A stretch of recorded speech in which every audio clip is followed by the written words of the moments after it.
بسم اللہ الرحمن الرحیم وما ارسلناک الا رحمتا للعالمین صدق اللہ العظیم۔ میرے معزز اساتذہ کرام اور میرے عزیز ساتھیوں، میں نے آپ کے سامنے قرآن مقدس کی ایک وہ آیت پڑھی ہے جس میں اللہ تعالیٰ نے اپنے پیغمبر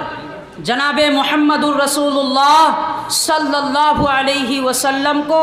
پوری کائنات کے لیے رحمت للعالمین قرار دیا ہے اور فرمایا ہے کہ اے پیغمبر صلی اللہ علیہ وسلم تم پوری جہان کے لیے رحمت ہو۔ رحمت عربی کا لفظ ہے۔ رحمت کا معنی لغت میں یہ ہے کہ ایسی چیز جس سے اطمینان اور سکون حاصل ہو، یا یوں کہہ لیجئے کہ رحمت کا معنی ہے راحت، رحمت کا معنی ہے عافیت، رحمت کا معنی ہے سکون، رحمت کا معنی ہے اندھیروں کے بعد پیدا ہونے والی روشنی، رحمت کا معنی ہے عظمت، رحمت کا معنی ہے بلندی، رحمت کا معنی ہے ایسا چین جو دکھوں کے بعد حاصل ہو، ایسی روشنی جو شرک اور کفر کے بعد میسر آئے۔ رحمت کے بے شمار معنی علماء کرام نے لکھے ہیں۔ قرآن پاک کا کیا کہنا کہ اے پیغمبر صلی اللہ علیہ وسلم ہم نے آپ کو رحمت بنا کر بھیجا ہے، یعنی دنیا کے اندر جتنے بھی جہان ہے، نباتات کا جہان ہے، جماعتات کا جہان ہے، انسانوں کا جہان ہے،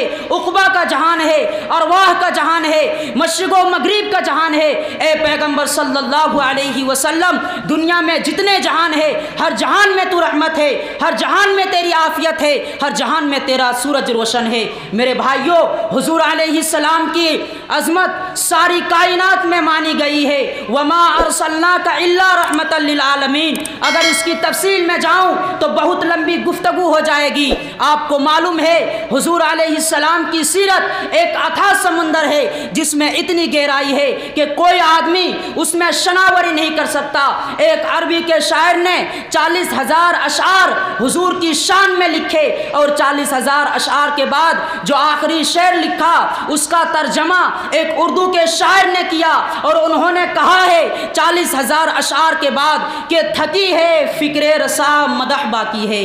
کہ تھکی ہے فکر رسا مدح باقی ہے، قلم ہے آبلا پا مدح باقی ہے، ورق تمام ہوا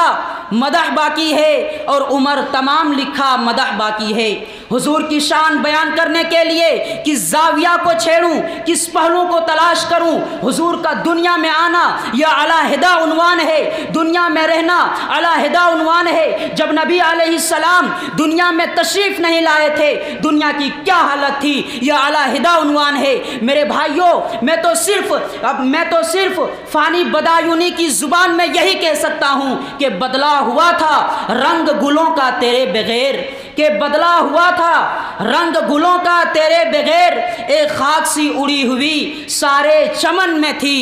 میرے بھائیوں،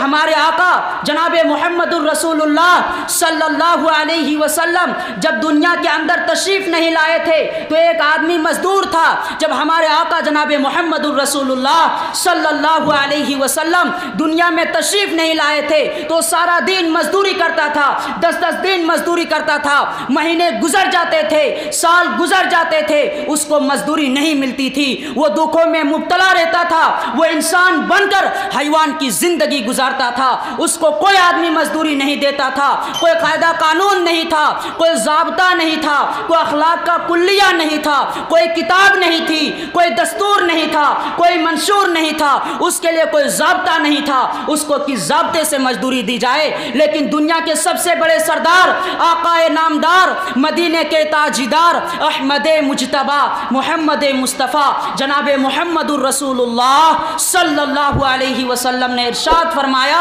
کہ مزدوروں کا پسینہ خشک ہونے سے پہلے اس کی مزدوری ادا کر دی جائے۔ تو مجھے کہنا چاہیے وما ارسلناک الا رحمتا للعالمین، ہمارے آقا جناب محمد الرسول اللہ صلی اللہ علیہ وسلم مزدور کے لیے بھی رحمت بن کر آئے ہیں۔